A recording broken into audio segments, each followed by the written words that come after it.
Assalamualaikum warahmatullahi wabarakatuh. Saya Erdita Wulandari Ramelan dengan NIM 2007-5100 dari Prodi Pendidikan Kesejahteraan Keluarga. Pada kali ini saya akan menjelaskan mengenai pencernaan dan metabolisme makanan. Pencernaan adalah mengubah makanan dan menyerap sari makanan berupa nutrisi-nutrisi yang dibutuhkan tubuh, memecahkan molekul kompleks menjadi molekul sederhana dengan bantuan enzim, sehingga mudah dicerna oleh tubuh. Proses pencernaan ada dua. Yang pertama yaitu proses mekanis. Proses mekanis yaitu pengunyahan oleh gigi dibantu dengan lidah, serta peremasan yang terjadi di lambung. Proses pengunyahan yaitu proses memperkecil ukuran partikel makanan. Yang kedua ada proses kimiawi.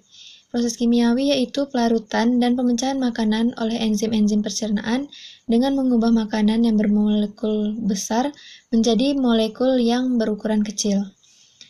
Proses pencernaan makanan. Yang pertama ada ingesti. Ingesti itu pemasukan makanan ke dalam tubuh melalui mulut. Kedua, mastikasi yaitu proses pengunyahan makanan oleh gigi. Yang ketiga ada deglutis, yaitu proses menelan makanan di kerongkongan. Yang keempat ada proses digesti, yaitu pengubahan makanan menjadi molekul yang lebih sederhana dengan bantuan enzim yang terdapat di lambung. Yang kelima absorpsi, yaitu proses penyerapan yang terjadi di usus halus. Dan yang keenam yaitu defekasi, pengeluaran sisa makanan yang sudah tidak berguna oleh tubuh melalui anus. Alat yang digunakan dalam pencernaan makanan yang pertama ada rongga mulut. Mulut merupakan saluran pertama yang dilalui makanan. Pada rongga mulut dilengkapi alat pencernaan dan kelenjar pencernaan untuk membantu pencernaan makanan. Pada mulut terdapat yang pertama ada gigi. Gigi berfungsi memotong dan mengoyak serta menggiling-giling makanan menjadi partikel yang menjadi kecil-kecil. Jenis gigi ada jenis gigi seri, gigi geraham depan, gigi taring, dan gigi geraham belakang. Di dalam mulut juga terdapat lidah. Lidah memiliki peran mengatur letak makanan di dalam mulut, membolak-balikkan makanan, sehingga semua makanan dapat dihancurkan secara merata, serta membantu menelan makanan dan mengecap rasa makanan. Yang ketiga, di dalam mulut terdapat kelenjar ludah. Fungsi kelenjar ludah yaitu melumasi rongga mulut serta mencerna karbohidrat menjadi disakarida. Alat pencernaan berikutnya ada kerongkongan atau disebut esofagus. Kerongkongan berfungsi menyalurkan makanan dari mulut ke lambung. Alat selanjutnya, lambung. Lambung merupakan alat pencernaan yang berbentuk kantung. Di dinding lambung tersusun dari otot-otot yang memanjang, melingkar, serta menyerong.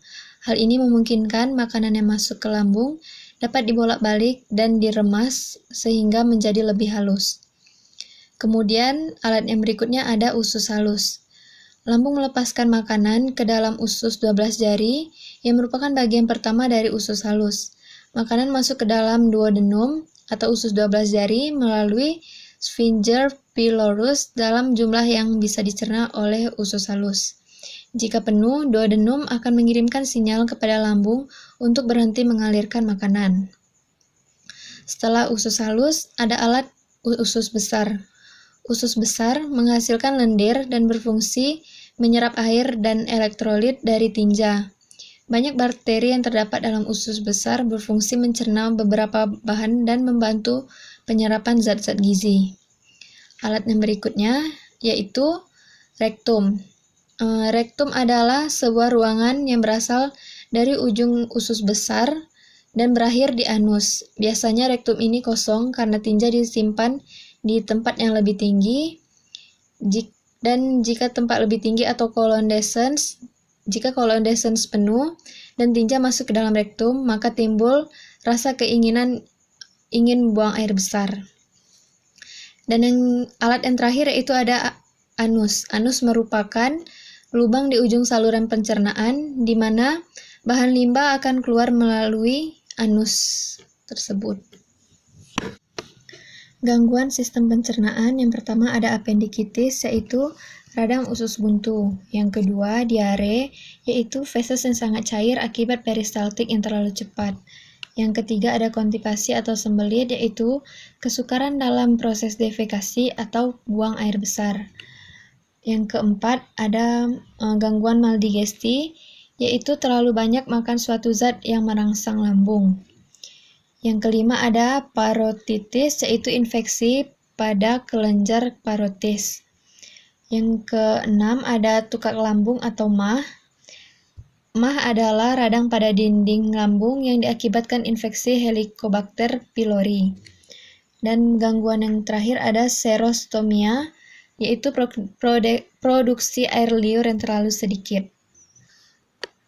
Pembahasan yang berikutnya yaitu metabolisme. Metabolisme adalah suatu proses kompleks perubahan makanan menjadi energi panas melalui proses fisika dan kimia, berupa proses pembentukan dan penguraian zat di dalam tubuh organisme untuk kelangsungan hidupnya.